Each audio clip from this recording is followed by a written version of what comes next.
When was the first time you were aware of your gender?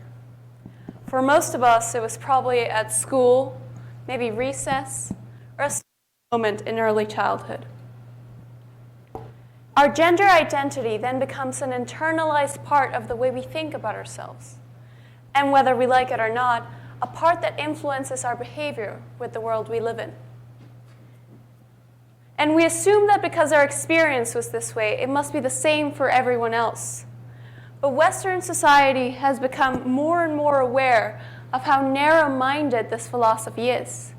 And new concepts and identities like gender fluidity and non-binary have begun to gain visibility. Unfortunately, the rise of these new concepts is often met with a solid opposition. I'm sure most of you have heard at some point a comment made about how unnatural it is, how these new identities are ruining what it's meant to be a family. Heck, even by making this TED Talk, I was warned by a certain elder member of my family that I shouldn't promote homosexuality because it's not the way God intended it. Now, I'm not here to discuss religion, but I do want to address the main argument said, the one that claims that everything outside of this heteronormative standard is somehow new and unnatural. For if we were to expand our worldview just a little, we would see how incredibly misguided this statement is. You see, the existence of something outside of the gender binary is not from 3 gender inscriptions found in pottery shards in Egypt to androgynous figures in Greek myths. These figures have always been found in the background of history. But while these figures were ultimately extinguished, I am here to talk about the one that survived. Because between the rolling hills of Oaxaca, Mexico, with strong winds and wild nature, lies my home. The Istmo de Tehuantepec is the cradle of Zapotec society. With our embroidered dresses and day-long parties, we are a hub of life and unique culture. This is the home of man, woman, and the Muxes. Muxe is a term we call those who were born male, but choose to adopt a more feminine role in society. Has been a recognized identity since pre-Hispanic times, and they can be described as a third gender, with their own place in society and singular qualities that make them stand apart from the binary, as they possess masculine strength and feminine sensibility. This is because this small region of Mexico serves as a bubble of compassion in what is otherwise a very conservative country. While the US has slowly been moving to more a place for LGBT people, it must be said that 37% of its population still disagrees with gay marriage. And that kind of intolerance only grows into a larger problem in the rest of the world. Mexico itself has only legalized gay marriage in the United States in September of 2022, and 53% of the population still opposes to it. How is it that in a country such as this, a third gender has managed to not only survive, but thrive through all this time? And more importantly, what does Muxe teach us about creating a more compassionate place in the world for every identity? The life of the Muxes begins very early on, as the recognition of this gender is natural for most in the Istmo region. When a male child starts exhibiting traditionally feminine traits that can be classified as a Muxe from a very young age, and their families, especially their mothers, will begin to bond with them through these feminine roles.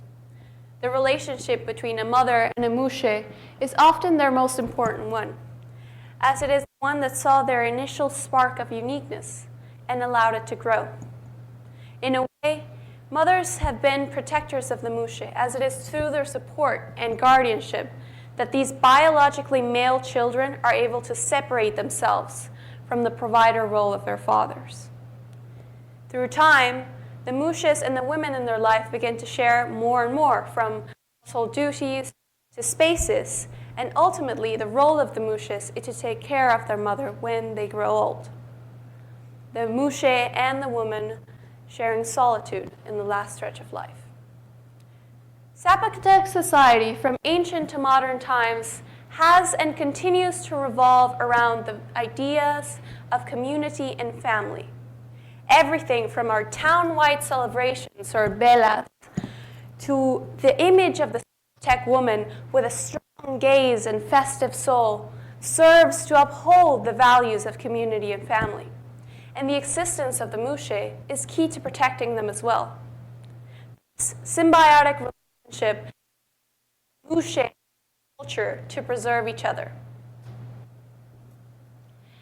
The muxe find their place in society through having traditionally feminine jobs. Cooks, estheticians, and embroiderers are roles the muxes traditionally occupy. The muxe have an especially focused relationship with the craft of embroidery, as it is a muxe-dominated industry, and arguably the most iconic industry in the Istmo region, with our embroidered dresses globally known to artists like Frida Kahlo, who wore them almost daily. The muxes are not only preserving the craft of Ismaelan embroidery, they are innovating it. One of the main reasons why the designers of these dresses are muxes is because they strike a balance between creating something new and unique while honoring the core of its roots, like the one I'm wearing today. In a way, muxe embroidery is closely related to their outlook on the world, as they take an established feminine image and shape it into something that feels more like their true selves. And the predominance of muxe embroiderers has helped fortify their place in modern society. For me, the muxes have always been a natural part of my life, as this is the world I grew up in. As you can see, that's me at 10 months old. When I was 13 and I put on a proper pair of heels for the first time, according to my mom, I looked like Bambi on ice. "That's embarrassing," she said. You can't go out like that." So she immediately rushed me off to the house of a muxe friend so they could educate me. What happened next was an hour of correcting everything from my posture to the way I took a step and leaned down in heels, even to the way I should move my hands more gracefully. Because who better than a muxe to teach me about grace? The muxe have embraced feminine sensibility in such a way that my mother could think of no one better suited to this task than them. And I like to think of my region as a bubble of compassion, as the values that Zapotec culture held dear are the same ones practiced to this day. The Istmo de Tehuantepec has held tight to its roots, often choosing to stick to them before embracing customs. Now, that is to say they are isolated,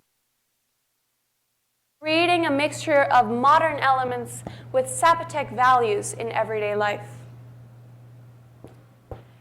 And the existence of the muxe in this region teaches us many lessons, shattering the idea of what we think of as a nuclear family to what we perceive to be a normal upbringing in the modern world. But the one I feel most important to share with you all today is one of compassion, because it is compassion that takes place before any assigning of gender roles. It is compassion that should take place before treating a child any different for their sex. And it is compassion that is often lost between the bustle and noise of modern life. But if we were just to take a moment to slow down and to learn to value it again, then we as individuals can learn to create these bubbles of compassion within our families, our schools, and any place we inhabit in a world that desperately needs it. Thank you.